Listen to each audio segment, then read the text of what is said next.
50 మంది తెలంగాణ ప్రజలందరూ కూడా మరి మన తెలంగాణలో వెలిసినటువంటి మన లక్ష్మీనరసింహుడి యొక్క గిరి ప్రదక్షిణ చేసుకొని మెట్ల దారి ద్వారా వెళ్ళి మరి స్వామివారిని దర్శనం చేసుకోవాలని చెప్పి మీ ఆడబిడ్డగా మీ అందరిని కూడా కోరుతా ఉన్నాను.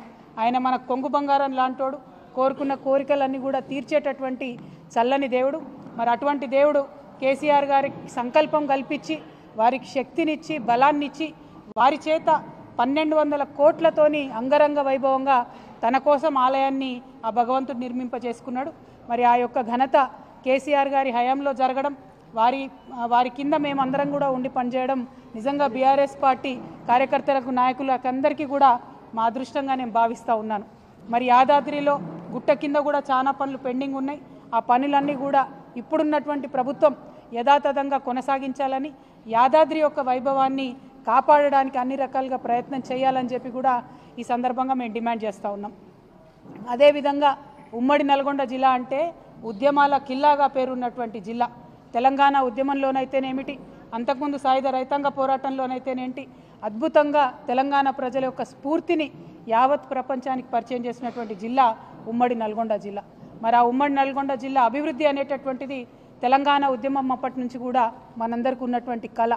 ఆ కళను సాకారం చేసుకోవడానికి 2014లో కేసీఆర్ గారి నాయకత్వంలో తెలంగాణ రాష్ట్రం ఏర్పడ్డ తర్వాత నల్గొండ ప్రజలు దీవించి ఆశీర్వదిస్తే బీఆర్ఎస్ పార్టీ గవర్నమెంట్ వచ్చిన తర్వాత నల్గొండ ప్రజలు చల్లగా ఉండాలి, నల్గొండ బిడ్డలందరికీ ఇంటింటికి మంచినీరు అందాలి, ఫ్లోరైడ్తోని కాళ్ళు చేతులు వంకరపోయినటువంటి నా నల్లగొండ బిడ్డలందరూ కూడా మంచి నీళ్లు తాగాలనేటటువంటి మంచి సంకల్పంతో మరి కేసీఆర్ గారు పెద్ద ఎత్తున మిషన్ భగీరథ కార్యక్రమాన్ని చేపట్టి నల్గొండలో ఇంటింటికి నీరిచ్చినటువంటి సంగతి మీ అందరికి కూడా తెలిసిందే.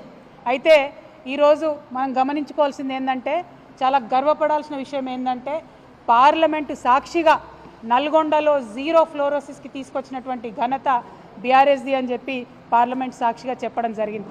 నిజంగా కూడా గర్వకారణం, ఒక ఇమోషనల్ మూమెంట్. ఇది చాలా సంతోషకరమైన మూమెంట్.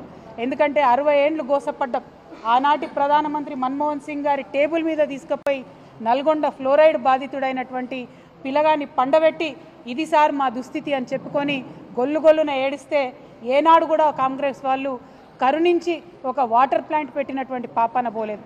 అటువంటిది 10 సంవత్సరాల కేసీఆర్ పాలనలో కంప్లీట్గా సంపూర్ణంగా ఫ్లోరైడ్ని నివారించడం అంటే నల్గొండలో తరతరాల బిడ్డల కోసం చేసినటువంటి పని ఇది అని నల్గొండ ప్రజలందరికీ కూడా సవినయంగా నేను విజ్ఞప్తి చేస్తూ ఉన్నాను.